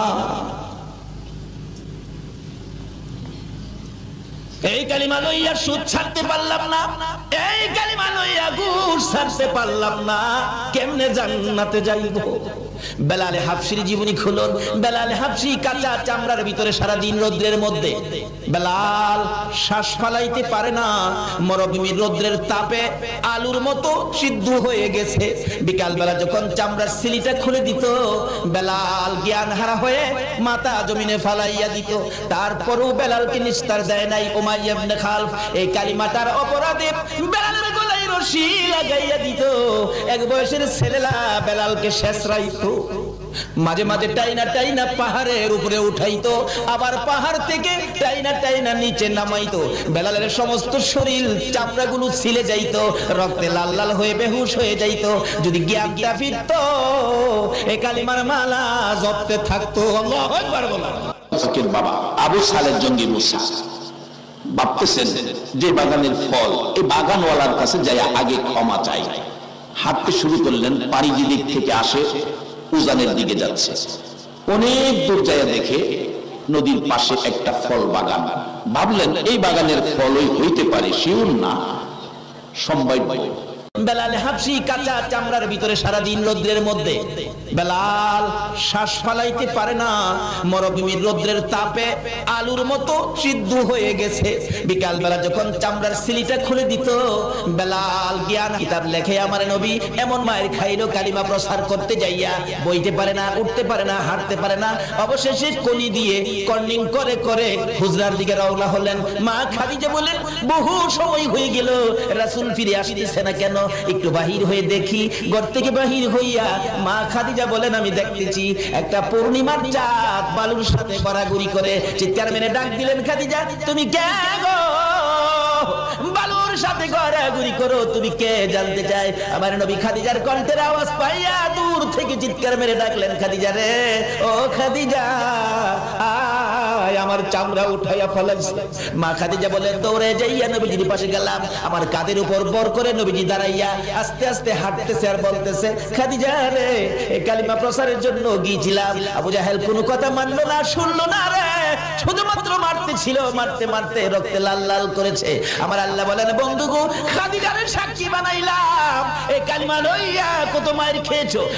বন্ধু খাদিজারে সাক্ষী বানাইয়া কথা দিলাম, এই কালিমাটা যারা পড়বে, এই কালিমা নিয়ে যারা চলবে, এই কালিমার মালা যারা গলায় নিবে গো, আমি আল্লাহ 10টা পৃথিবীর সমান একটা জান্নাত আমি দান করে দিলাম। যেই নবী রক্ত দিয়ে কালিমা দিয়ে 10টা পৃথিবীর সমান একটা জান্নাতের মালিক আপনাকে আমাকে বানাইলো, বলুন এই নবীর চিনা দরকার আছে কিনা? বাবারা, জান্নাতের মালিক তো হলেন নিশ্চিত আপনারা জান্নাতি। কেন? এই জান্নাতের টিকিট রোজগার করেছে মায়ের খেয়ে, রক্ত দিয়ে, না খেয়ে পেটে পাথর বেঁধে, মায়ের দেশ বাবার দেশ মক্কা ছেড়ে মদিনায় হিজরত করে এই জান্নাতের টিকিট আমাদেরকে কে দিয়ে গেলেন বলুন তো? আল্লাহু আকবার বলেন। এদিন আর নিজের ইচ্ছাই কোনো কাজ আবু বকর করে না। কালিমা যা বলে, কালিমার ভিতরে যা নির্দেশ সেটাই মানে। এ আবু বকর কালিমা পড়ার পর কিভাবে আবু বকর নিজেকে পরিচালনা করেছেন। আবু বকর কালিমা পড়ার পর কালিমার সাথে সম্পর্ক কত গভীর। একদিন আবু বকর মা আয়েশা সিদ্দিকাকে জিজ্ঞেস করেন, আয়েশা, তোমাকে অল্প বয়সে নবীজির কাছে বিবাহ দিছি, অল্প বয়সে, তুমি কি জানো তোমারে কেন বিবাহ দিছি? মা আয়েশা বলেন, বাবা গো, আমি তো জানি না। আবু বকর বলেন, আয়েশা রে, অল্প বয়সে তোমাকে নবীর কাছে বিবাহ দিয়েছি। অল্প বয়সে রাসূলের কাছে বিবাহ দেওয়ার কারণ হলো আমি আবু বকর জান্নাতে যেতে চাই। আল্লাহু আকবার। যেহেতু কালিমা পড়েছি, জান্নাতের টিকিট পেয়েছি, আমি জান্নাতে যেতে চাই। হাসরের দিন যদি জান্নাতে যাওয়ার সকল আমল যদি আমার বরবাদ হয়ে যায়, কোন আমল যদি আল্লাহর কাছে গ্রহণযোগ্য না হয়, কোন আমলের বিনিময়ে যদি আমি আবু বকর জান্নাতে যাইতে না পারি রে আয়েশা, সর্বশেষে আমি তোমাকে নিয়ে আল্লাহর আরশের কিনারে যাব। প্রভু গো, আমার এই মেয়েটাকে অল্প বয়সে তোমার বন্ধুর কাছে বিবাহ দিয়েছি, তোমার বন্ধুর কাছে অল্প বয়সে মেয়েটাকে বিবাহ দেওয়ার কারণে আমি আবু বকরকে জান্নাত দিয়ে দাও। শুধু এটাই নয়, আবু বকর কালিমা নিয়ে কত কষ্ট করেছেন। যেদিন আবু বকর এই জান্নাতের টিকিট কালিমাটা লইয়া সর্বপ্রথম যখন বাড়িতে ঢুকলেন, রাত্র তখন গভীর। আবু বকরের মা বলেন, আবু বকর, তুমি তো জীবনে কোনোদিন এত রাত্র করো নাই, আজকে তোমার এত রাত্র হলো, কারণটা কি? আবু বকর বলেন, মা, আমি আখিরি নবীর কাছ থেকে জান্নাতের টিকিট আনছি, আমি জান্নাতে যাব। তোমাকেও কিভাবে জান্নাতে নেওয়া যায় আমি এই চিন্তাও করতেছি। আবু বকরের মা বলেন, আবু বকর, তাহলে কি তুমি বাপদাদার ধর্ম ছেড়ে দিয়েছো? মা, বাপদাদার ধর্মে তো কিছু নাই, তুমি কি মুহাম্মদের পক্ষে গেছো? মা, এটাই তো আল্লাহর পক্ষ। কি বলেন? আমাদের নবীর পক্ষটাই কার পক্ষ? আজকে এই নবীর পক্ষ বিশ্বের মুসলমান ছেড়ে দেওয়ার কারণে বিজাতিদের হাতে আজকে মার। জ্ঞানী, আজকে বুঝলাম তুমি অজ্ঞানী, দাঁড়াও তোমাকে শাস্তি করতেছি। মা দুই হাতে থাপ্পড় শুরু করলেন। কিতাব লেখে, আবু বকরের জীবনী লেখে, মা যত মারে আবু বকর ততই হাসে। মা বলেন, দাঁড়াও, আমার মায়েরে তোমার শাস্তি হয় না। পুরুষদেরকে ডাকলেন, মারতেছে, হাসে, খুব মারতেছে রাত্রের বেলা। এমনকি কিতাব লেখে, মারতে মারতে আবু বকরের সকল শরীরের মধ্যে রক্ত জমাট হয়ে গেছে, এমনকি নাকে দিয়ে মুখে দিয়ে রক্ত বাহির হয়ে গেছে। জ্ঞানহারা হয়ে গেলেন আবু বকর। আবু বকরের মা বলেন, তোমরা কারা গো? আমার আবু বকরকে আর মেরো না, যদি জ্ঞান থাকে জীবনে আর কালিমা পড়বে না। জ্ঞানহারা হয়ে গেছে আবু বকর, মা মাথায় পানি দেয়, জ্ঞান ফিরে না। রাত্র শেষ হয়ে গেছে, জ্ঞান ফিরে না। সকালবেলা বহু সময় পর মা ডাকতেছে, এরে আবু বকর, এত মার খাইলি, জ্ঞান ফিরে না, আর কি জীবনে কালিমাটা পড়বি? একটু পরে দেখা যায় আবু বকর দুইটা চোখ খুলে মার দিকে তাকাইলেন। মা সঙ্গে সঙ্গে এক গ্লাস পানি নিয়ে আবু বকরের কাছে গেলেন। সারা রাত মার খেয়েছো, কলিজাটা বুঝি শুকাইয়া গেছে রে বাবা। আবু বকর, আমি এক গ্লাস পানি আনলাম, পানিটা খাও না বাবা, পানিটা খাও। আবু বকর দুইটা চোখের পানি জর্জর করে ছেড়ে দিয়ে মার দিকে তাকাইলেন। মা গো, এই পানি আমি খাবো না গো মা, তোমার হাতের পানি আমি খাবো না। কেন খাবি না? যে নবীর কাছ থেকে কালিমা লওয়ার অপরাধে মার খাইলাম গো, এই নবী যতক্ষণ পর্যন্ত না আসবে ততক্ষণ পর্যন্ত আমি পানি খাবো না। আমার নবী কই? নবীর লাগি তো মার খাইছি, আবার নবী আসলে পানি খাবো। আমার নবীর কানে খবর গেলে দয়ার নবী, মায়ার নবী দুইটা চোখের পানি ছেড়ে দিলেন। এসে হাজির হলেন, আবু বকর রে, আমি পানি দিলে পানি খাবি? নে পানি খা। আমার আল্লাহ বলেন, বন্ধু গো, আবু বকরকে জানিয়ে দাও, এই কালিমা লইয়া এত মার খেয়েছে, আজকে তুমি আবু বকরের দরদি হইয়া এক গ্লাস পানি মুখের কাছে তুলে দিলা। আমি আল্লাহ কথা দিলাম, এই আবু বকরকে আমি আল্লাহ নিজের হাতে হাউজে কাউসারের পানি খাওয়াইবো। এই বন্ধু, আরেকটা জানাইয়া দাও, এই আবু বকর সর্বপ্রথম কালিমা লইয়া যে মার খেয়েছে, তারপরেও তোমার ভালোবাসা ছাড়ে নাই, কালিমা ছাড়ে নাই। আমি আল্লাহ কথা দিলাম, এই আবু বকর যতক্ষণ পর্যন্ত জান্নাতের মধ্যে পাও না দিবে, কোন নবীর উম্মতেরা জান্নাতে যাইতে পারবে না। শুধু আবু বকর নয়, আরো কত জীবনী খুলুন। হযরতে বেলাল হাবশী রাদিয়াল্লাহু তাআলা আনহু, তারা এই কালিমা পাইয়া কষ্ট করেছে, মার খেয়েছে, কালিমা ছাড়ে নাই। কালিমা যা করার কথা তাই তারা করেছে।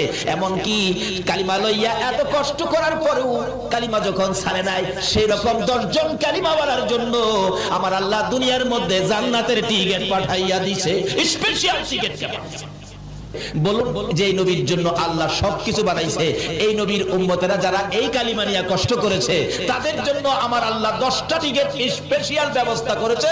বলুন তো জান্নাতে আরো সুন্দর ব্যবস্থা হবে কিনা? এই দেশ যখন ছাড়তে হবে, কি বলেন, ছাড়তে হবে না? এটা কনফার্ম করে লাই, কিভাবে করবেন? এবার আবু বকর কষ্ট করে কনফার্ম করেছেন। আবু বকরের মতো আরেকজন যার নাম বেলাল হাবশী, আপনারা বেলাল হাবশীর জীবনী শুনেছেন, কত কষ্ট করেছেন। যেদিন কালিমাটা পড়ছে বেলাল কয়, হাই হাই এত মজার জিনিস কালিমা। আজকে কালিমা যাদের কাছে মজা তারাই তো আজকে মাহফিলে বসেছে, আরামের বিছনা হারাম করে দিয়েছে, সুখ শান্তি বন্ধ করে দিয়েছে। আর কালিমার মজা ভুলতে পারে না বিদায় আজকে কালিমা নিয়ে এক। যেই কালিমাই জান্নাতের বাগানে আনতে পারে, নিশ্চিত হন এই কালিমাই আপনাকে জান্নাতে নিতে পারে, এতে কোনো সন্দেহ নাই। মরতে যখন হবে জাহান্নামী হবেন না, জান্নাতে কিভাবে হবেন এই জায়গাগুলি খোঁজ করেন। তাই বলতেছিলাম, এবার দয়ার নবী মায়ার নবীর এই কালিমা আওয়াজ পালেন হযরত বেলাল হাবশী, কবুল করলেন বেলাল কালিমা। কিন্তু উমাইয়া ইবনে খালফ, তার মনিব, তার মহাজন, তার মালিক, কিন্তু উমাইয়া ইবনে খালফ সহ্য করতে পারে না। কি বাপদাদার ধর্ম ছেড়ে দিয়ে তুমি এই মুহাম্মাদের কালিমা পড়ছো? বেলাল নিষেধ দিলাম কালকে যাতে না শুনি। কিন্তু কালিমা যারা পড়ছে তারা কি কারো নিষেধে বন্ধ করতে পারে? কিন্তু থামে তো না। অবশেষে বললেন, হ্যাঁ তোমাকে একদিনের সময় দিলাম। থামে না। অবশেষে কিছু শাসন করলেন, থামে না। তারপরে কিছু মারামারি করলেন, সমস্ত শরীর ক্ষত বিক্ষত, তারপরেও ছাড়ে না। তারপরে উমাইয়া ইবনে খালফ বলেন, শারীরিক আঘাতে, শারীরিক নির্যাতনে মুখের কালিমাটা বন্ধ করতে পারি না, তার মুখের উপর আক্রমণ করতে হবে।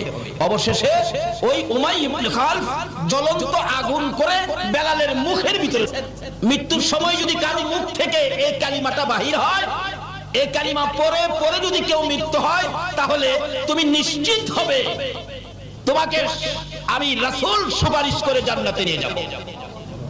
কারণ যে কালিমা পড়তে পড়তে মৃত্যু হয়েছে, রাসূল বলেন আমার উপর ওয়াজিব হয়ে গেছে তাকে নিয়ে জান্নাতে। কিন্তু কালিমা নসিব হবে না, মুখ দিয়ে কালিমা বাহির হবে না এক কিসিমের মানুষের, যারা মা বাবাকে কষ্ট দিচ্ছেন।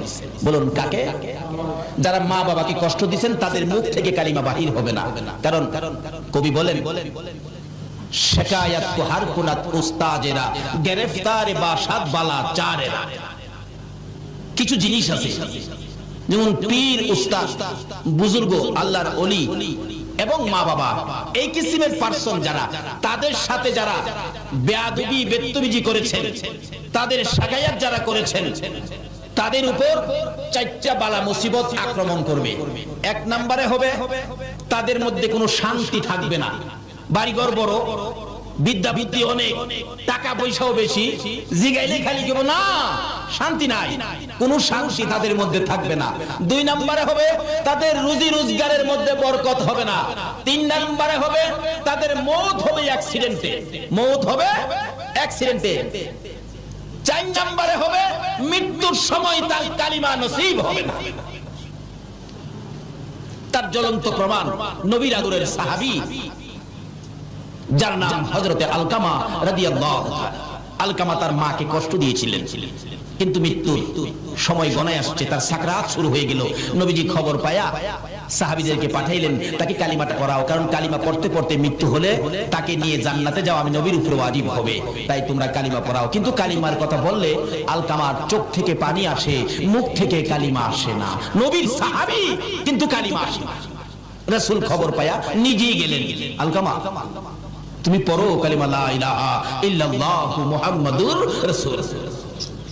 আলকামা শুধুমাত্র নবীর দিকে তাকাইয়া 2টা চোখের পানি ছাড়ে, কালিমা পড়ে না, মুখ দিয়ে আসে না। ওই যে মারে কষ্ট দিছে, মাকে যারা কষ্ট দিয়েছেন, নামাজি হতে পারেন, হাজী গাজী হতে পারেন, কিন্তু মৃত্যুর সময় আপনার কালিমা নসিব। সাহাবী নবীজির কাছে কি বলতেছেন, ইয়া রাসূলুল্লাহ আমার বুড়া মাকে পিঠের উপর লইছি, বুড়া মাকে পিঠে লইয়া হজের যত কাজ আছে, মিনা মুজদালিফা আরাফা সাফা মারওয়া যা আছে, খানে কাবা তোয়াফ সবকিছু মাকে পিঠে লইয়া, বুড়া মা হুজুর পিঠে লইয়া মারে হজের আহকাম সবগুলো আমি আদায় করছি।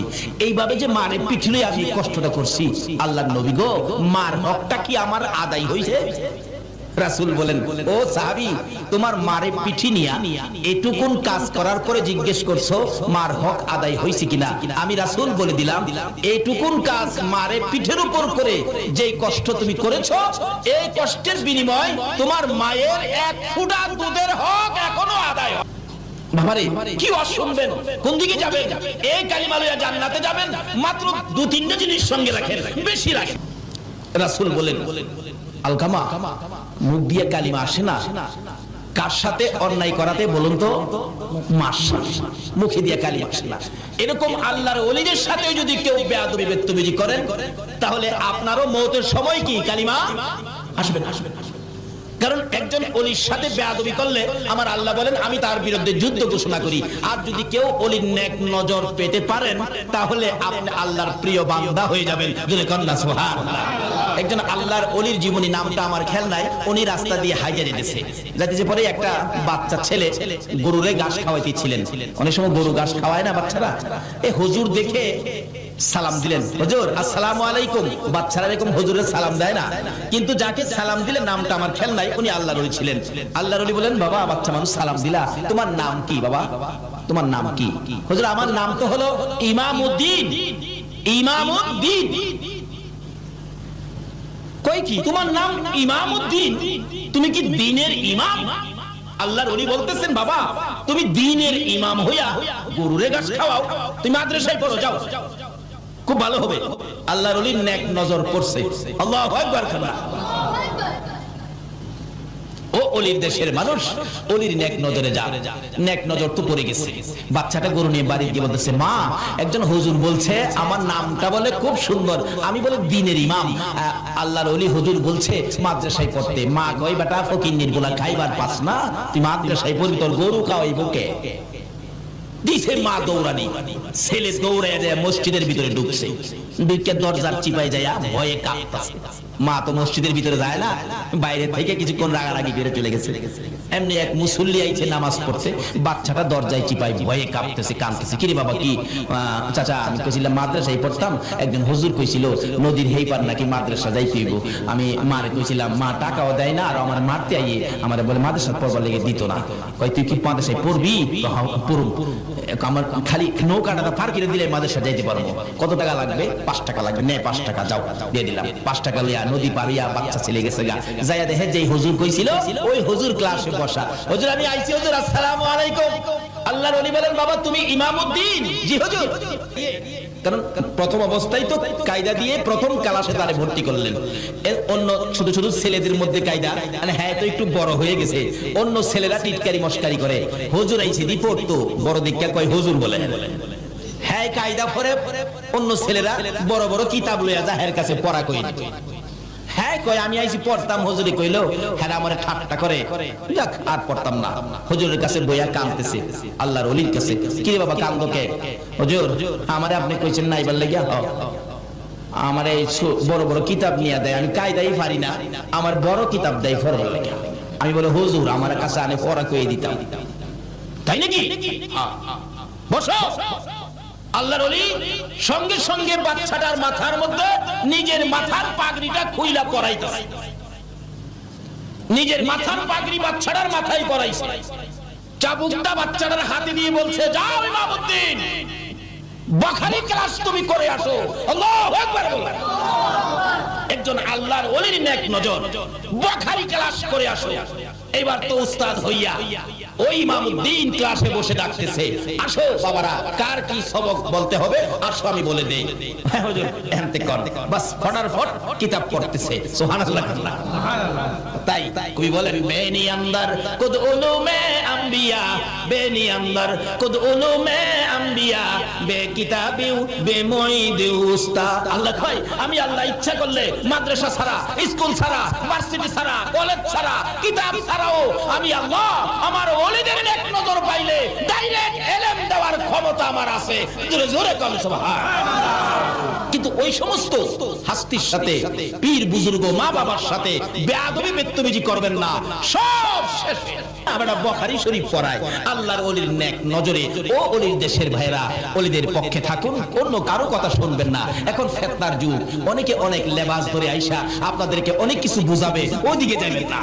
ওলিদের পক্ষে থাকুন, রিসালাতের পক্ষে থাকুন, বেলায়েতের পক্ষে থাকুন।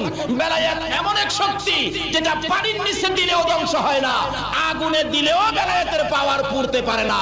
জোরে জোরে কোন সুবহানাল্লাহ। রিসালাতের পক্ষে থাকুন, যে রিসালাতের শক্তি ইসমাইলের কপালে থাকলে ইব্রাহিমের ছুরি ধরে না,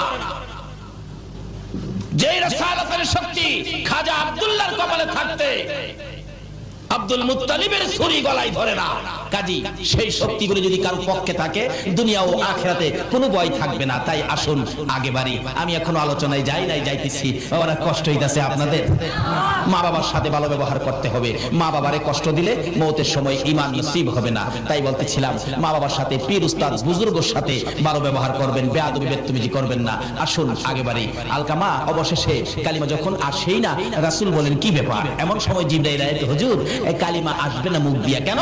তার মাকে কষ্ট দিছে। তোমরা একটা কাজ করো, লাকড়ি জোগাড় করো। সাহাবীরা লাকড়ি জোগাড় করলেন, আগুন জ্বালাও। আগুন জ্বলতেছে ধাউ ধাউ করে, আলকামাকে ধরে আইনা আগুনে ফালাও। এই কথা বলার পরে মা দৌড়ে আসছে, হুজুর আমার আলকামাকে আগুনে দিবেন কেন? কি ব্যাপার? তোমার আলকামা নাকি তোমাকে কষ্ট দিছে, এখন এই বিচারের জন্য তাকে আগুনে ফালানো হবে। আলকামার মা বলেন, হুজুর আমারই কষ্ট দিছে রেখা আমার ছেলেরে আমার সামনে আগুন দিবেন, আমি মা কেমনে সইব? হুজুর একটা কাজ করেন, আমি আমার ছেলেরে মাফ করে দিছি, আপনিও মাফ করে দেন, আল্লাহকেও বলেন মাফ করে দিতে। রাসূল বলেন, মা ক্ষমা করার সাথে সাথে আলকামা ঠাস ঠাস করে কালিমা পড়তে পড়তে জান্নাতি হয়ে বিদায় হয়ে গেছে। আর কেউ বলতে হয় নাই, এমনি থেকেই কালিমা পড়া শুরু করে দিয়েছে। বাবারা, মাকে কষ্ট দিবেন, মওতের সময় কালিমা নসিব হবে না।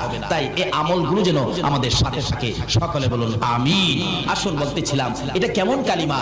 এক একটা কালিমাওয়ালাকে 10টা পৃথিবীর সমান জান্নাত। কিন্তু এই কালিমার মর্যাদা, কালিমাটা কি জিনিস একটু বুঝে শুনে কিছু করলাম না। করতাম যদি আবু বকরের মতো মায়ের খেতে হতো, যদি বেলালের মতো, বেলালে হাফসির মতো মুখের মধ্যে আগুন ঢুকাইতো, তাহলে কালিমার বলল, কালিমার মর্যাদা দিতে পারতাম। উমাইয়া ইবনে খাল বলেন, মুখের ভিতরে আগুন দিলাম, বেলাল তো কালিমা ছাড়ে না। সারা শরীর ক্ষত বিক্ষত হয়ে গেল, সারা শরীর গা হয়ে গেল, কালিমা ছাড়ে না। তারপরে নিষ্ঠুর পাশার উমাইয়া ইবনে খাল নির্দেশ দিলেন, বেলালকে সারা শরীর গা অবস্থায় একটা কাঁচা চামড়ার ভিতরে ঢুকাইলেন। কাঁচা উটের চামড়ার ভিতরে ঢুকাইয়া সেলাই করে মরুভূমির রোদের মধ্যে ফালাইলেন। বলুন অপরাধটা কি ছিল? অপরাধটা এই কালিমা লইয়া এত কষ্ট করেছে, আজকে কালিমা লইয়া 5 ওয়াক্ত নামাজ পড়তে রাজি না, সুদ ছাড়তে পারলাম না, এই কালিমা লইয়া ঘুষ ছাড়তে পারলাম না, কেমনে জান্নাতে যাইব? বেলালে হাফসির জীবনী খুলুন। বেলালে হাফসি কাঁচা চামড়ার ভিতরে সারা দিন রোদ্রের মধ্যে, বেলাল শ্বাস ফালাইতে পারে না, মরুভূমির রোদ্রের তাপে আলুর মতো সিদ্ধ হয়ে গেছে। বিকাল বেলা যখন চামড়ার সিলিটা খুলে দিত, বেলাল জ্ঞান হারা হয়ে মাথা জমিনে ফালাইয়া দিত। তারপরও বেলালকে নিস্তার দেয় নাই উমাইয়া ইবনে খালফ। এই কালিমাটার অপরাধে বেলালের গলায় রশি লাগাইয়া দিত। এক বয়সের ছেলেরা বেলালকে শেষরাইতো, মাঝে মাঝে টাইনা টাইনা পাহাড়ের উপরে উঠাইতো, আবার পাহাড় থেকে টাইনা টাইনা নিচে নামাইতো। বেলালের সমস্ত শরীর চামড়াগুলো ছিলে যাইতো, রক্তে লাল লাল হয়ে বেহুশ হয়ে যাইতো। যদি জ্ঞানটা ফিরতো, এই কালিমার মালা জপতে থাকতো। আল্লাহু আকবার বলো। ফকির বাবা আবু সালের জঙ্গি মুসা ভাবতেছেন যে বাগানের ফল, এই বাগানওয়ালার কাছে যায় আগে ক্ষমা চাই। হাঁটতে শুরু করলেন, পানি যেদিক থেকে আসে উজানের দিকে যাচ্ছে। অনেক দূর যায় দেখে নদীর পাশে একটা ফল বাগান। ভাবলেন এই বাগানের ফলই হইতে পারে, শিওর না, সম্ভাব্য। বেলাল হাবশি কাঁচা চামড়ার ভিতরে সারাদিন রোদ্রের মধ্যে, বেলাল শ্বাস ফালাইতে পারে না, মরুভূমির রোদ্রের তাপে আলুর মতো সিদ্ধ হয়ে গেছে। বিকাল বেলা যখন চামড়ার সিলিটা খুলে দিত, বেলাল জ্ঞান কিতাব লেখে আমার নবী এমন মায়ের খাইলো কালিমা প্রচার করতে যাইয়া, বইতে পারে না, উঠতে পারে না, হাঁটতে পারে না, অবশেষে কলি দিয়ে কর্নিং করে করে হুজরার দিকে রওনা হলেন। মা খাদিজা বলেন বহু সময় হয়ে গেল, রাসূল ফিরে আসতেছে না কেন, একটু বাহির হয়ে দেখি। ঘর থেকে বাহির হইয়া মা খাদিজা বলেন আমি দেখতেছি একটা পূর্ণিমার চাঁদ বালুর সাথে গড়াগড়ি করে। চিৎকার মেরে ডাক দিলেন, খাদিজা তুমি কে গো, বালুর সাথে গড়াগড়ি করো, তুমি কে জানতে চাই? আমার নবী খাদিজার কণ্ঠের আওয়াজ পাইয়া দূর থেকে চিৎকার মেরে ডাকলেন, খাদিজা রে, ও খাদিজা আয়, আমার চামড়া উঠাইয়া ফলাইছে। মা খাদিজা বলে দৌড়ে যাইয়া নবীজির পাশে গেলাম, আমার কাঁধের উপর বর করে নবীজি দাঁড়াইয়া আস্তে আস্তে হাঁটতেছে আর বলতেছে, খাদিজা রে, এই কালিমা প্রচারের জন্য গিয়েছিলাম, আবু জাহেল কোনো কথা মানলো না, শুনলো না রে, শুধুমাত্র মারতে ছিল, মারতে মারতে রক্তে লাল লাল করেছে। আমার আল্লাহ বলেন বন্ধুগো, খাদিজারে সাক্ষী বানাইলাম, এই কালিমা লইয়া কত মায়ের খেয়েছো। বন্ধু, খাদিজারে সাক্ষী বানাইয়া কথা দিলাম, এই কালিমাটা যারা পড়বে, এই কালিমা নিয়ে যারা চলবে, এই কালিমার মালা যারা গলায় নিবে গো, আমি আল্লাহ 10টা পৃথিবীর সমান একটা জান্নাত আমি দান করে দিলাম। যেই নবী রক্ত দিয়ে কালিমা দিয়ে 10টা পৃথিবীর সবার একটা জান্নাতের মালিক আপনাকে আমাকে বানাইলো, বলুন এই নবীর চিনা দরকার আছে কিনা? বাবারা, জান্নাতের মালিক তো হলেন নিশ্চিত আপনারা জান্নাতি। কেন? এই জান্নাতের টিকিট রোজগার করেছে মায়ের খেয়ে, রক্ত দিয়ে, না খেয়ে পেটে পাথর বেঁধে মায়ের দেশ বাবার দেশ মক্কা ছেড়ে মদিনায় হিজরত করে এই জান্নাতের টিকিট আমাদেরকে কে দিয়ে গেলেন বলুন তো? কালিমা আছে, নবী নাই, কালিমা আছে, পর্দা নাই, কালিমা আছে, হালাল খাবার নাই, কালিমা আছে, নামাজ নাই। অথচ কালিমাটা কত দামি! কালিমাওয়ালার জীবনী খুলুন, হযরত আবু বকর সিদ্দিক রাদিয়াল্লাহু তাআলা যেদিন কালিমার মালা গলায় নিয়েছে, আল্লাহু আকবার বলুন, এদিন আর নিজের ইচ্ছায় কোনো কাজ আবু বকর করে না।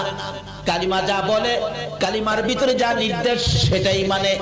আবু বকর কালিমা পড়ার পর কিভাবে আবু বকর নিজেকে পরিচালনা করেছেন, আবু বকর কালিমা পড়ার পর কালিমার সাথে সম্পর্ক কত গভীর।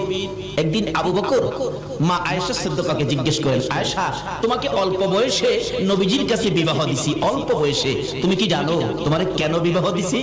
মা আয়েশা বলেন, বাবা গো, আমি তো জানি না। আবু বকর বলেন, আয়েশা রে, অল্প বয়সে তোমাকে নবীর কাছে বিবাহ দিয়েছি, অল্প বয়সে রাসূলের কাছে বিবাহ দেওয়ার কারণ হলো আমি আবু বকর জান্নাতে যেতে চাই। আল্লাহু আকবার।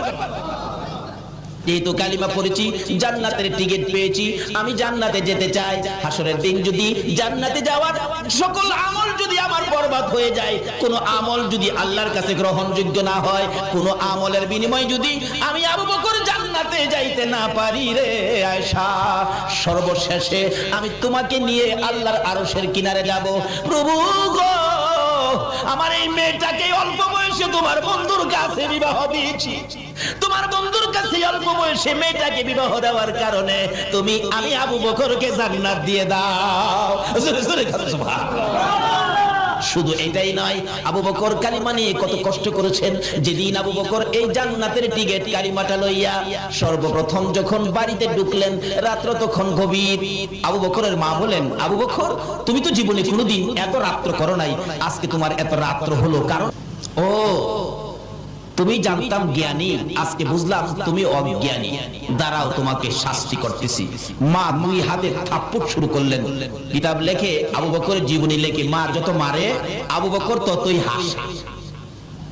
মা বলেন, দাঁড়াও, আমার মায়েরে তোমার শাস্তি হয় না। পুরুষদেরকে ডাকলেন, মারতেছে, হাসে, খুব মারতেছে রাত্রের বেলা। এমনকি কিতাব লেখে, মারতে মারতে আবু বকরের সকল শরীরের মধ্যে রক্ত জমাট হয়ে গেছে, এমনকি নাকে দিয়ে মুখে দিয়ে রক্ত বাহির হয়ে গেছে। জ্ঞানহারা হয়ে গেলেন আবু বকর। আবু বকরের মা বললেন, তোমরা কারা গো?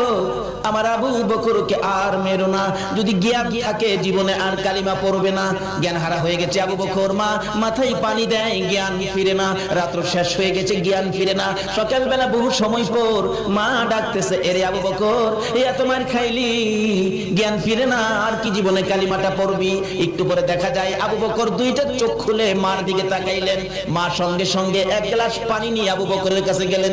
এরে আবু বকর, সারা রাত মার খেয়েছো, কলিজাটা বুঝি শুকাইয়া গেছে রে বাবা। আবু বকর, আমি এক গ্লাস পানি আনলাম, পানিটা খাও না বাবা, পানিটা খাও। আবু বকর দুইটা চোখের পানি জর্জর করে ছেড়ে দিয়ে মার দিকে তাকাইলেন। মা গো, এই পানি আমি খাবো না গো মা, তোমার হাতের পানি আমি খাবো না। কেন খাবি না? যেই নবীর কাছ থেকে কালিমা লওয়ার অপরাধে মার খাইলাম গো, এই নবী যতক্ষণ পর্যন্ত না আসবে ততক্ষণ পর্যন্ত আমি পানি খাবো না। আমার নবী কই? নবীর লাগি তো মাইর খাইছি, আবার নবী আসলে পানি খাবো। আমার নবীর কানে খবর গেলে দয়ার নবী, মায়ার নবী দুইটা চোখের পানি ছেড়ে দিলেন। এসে হাজির হলেন। আবু বকর রে, আমি পানি দিলে পানি খাবি? নে পানি খা।